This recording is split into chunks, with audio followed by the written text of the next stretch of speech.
আসসালামু আলাইকুম প্রিয় দর্শক। এগুলো হইলো চিচিঙ্গা। এই যে আমি চিচিঙ্গা চাষ করছিলাম, আমার এই খামারের ভিতরে এগুলো অবস্থিত। এই যে চিচিঙ্গা আমার কিভাবে হয়ে গেছে, কিন্তু আরো চিচিঙ্গা ধরবে, হয়তো আমার এখানে যথেষ্ট পরিমাণে গাছে ফুল আসছে। এগুলো আমার নিজের চাষাবাদ। তো এই চিচিঙ্গা আপনার এই অনেক সময় দেখা যায় এগুলা গাছে পানি দিতে হয়, তবে আমার এখানে পানির একটু সংকট হয়ে যায়। পানির সংকট মানে এটা পাহাড়ি এলাকা। পাহাড়ি এলাকার কারণে এখানে পানির কিছুটা সমস্যা হয়ে যায়, কারণ মোটরের পানি দিয়ে টাঙ্কি ভরা পানি দিয়ে কতক্ষণ আপনি পানি দিবেন। কারণ এই পানি দিলে এই পানি শুকিয়ে যায়। তাহলে দেখুন, এই যে আমার এখানে যে গাছগুলা পাতাগুলো বটে গেছে, কারণ পানির সংকটের কারণে পাতা বটে গেছে। এই যে গাছের পাতা বটে গেছে, অনেকটাই গাছের গাছের সমস্যা হচ্ছে, কারণ বৃষ্টিপাত হচ্ছে না। এই বৈশাখ মাসে আপনার বৃষ্টিপাত হচ্ছে না, কারণ এই মেঘের আনাগোনা দেখা যাচ্ছে, কিবা মেঘের আনাগোনা দেখা গেলে হয়তো বৃষ্টি শুরু হইলে তখন আর বন্ধও হয় না। আর এই এখন তো বৃষ্টিও হচ্ছে না।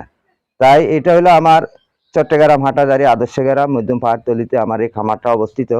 তাই আমি আপনাদেরকে অনেকটাই দিই ভিডিও, আপনারা আমার ভিডিওগুলো দেখেন, কিংবা আপনারাও নিজেরা চাষাবাদ করতে পারেন। এই যে দেখুন, এখানে আমার যথেষ্ট পরিমাণ বেগুন আসছে। এই যে প্রতিটা গাছের মাধ্যমে প্রতিটা ইয়েতে বেগুন আসছে। এটা কিন্তু বর্ষাকালীন বেগুন। এই যে ভিতরেও আছে বেগুন, প্রতিটা গাছের মাধ্যমে বেগুন আমার আসতেছে। আমি বেগুনও লাগাইলাম। বেগুনের পাশাপাশি এখানে পেঁপে গাছ আছে, তারপরে বিভিন্ন রকমের চাষাবাদ আছে। এই যে দেখুন এখানে এইটা বেগুন, পেঁপে, কিন্তু একমাত্র পানি দেখেন শুকনা হয়ে গেছে, সম্পূর্ণ শুকিয়ে গেছে। এই যে বেগুন, এই যে বেগুন দেখুন, এই যে বেগুন, ওইদিকে বেগুন, ওইদিকে বেগুন, পেঁপে। তাই আপনারা এই যে এখানে আমার সাঙ্গের মাধ্যমে এখানে চিচিঙ্গাও ফুল আসতেছে, অনেকটা চিচিঙ্গা ফল আসতেছে। তাই আপনাদেরকে বলি, আপনারা যেখান থেকে আমার এই ভিডিওগুলো দেখতেছেন, আমার মায়েরা, বোনেরা ও কৃষি ভাইয়েরা, আপনারা বর্ষাকালে যেন আপনারা খাইতে পারেন, তাই এখন আগামভাবে আপনারা চাষাবাদ করুন। কারণ সামনে আমাদের বর্ষা ঘনিয়ে আসতেছে। বর্ষাতে যেন আমরা কোনো প্রকারের সবজিতে সবজি সংকট যেন না হয়। তাই আপনারা নিজ নিজ জায়গাতে, বাড়ির উঠানে, পুকুর পাড়ে, যে কোনো আঙ্গিনাতে আপনারা চাষাবাদ করুন। তাহলে অবশ্যই আপনি নিজের চাহিদা মিটিয়ে আপনি কিছু বাজারেও বিক্রি করতে পারবেন। তাহলে আপনার সেখানে কিছুটা টাকা পয়সা আসবে।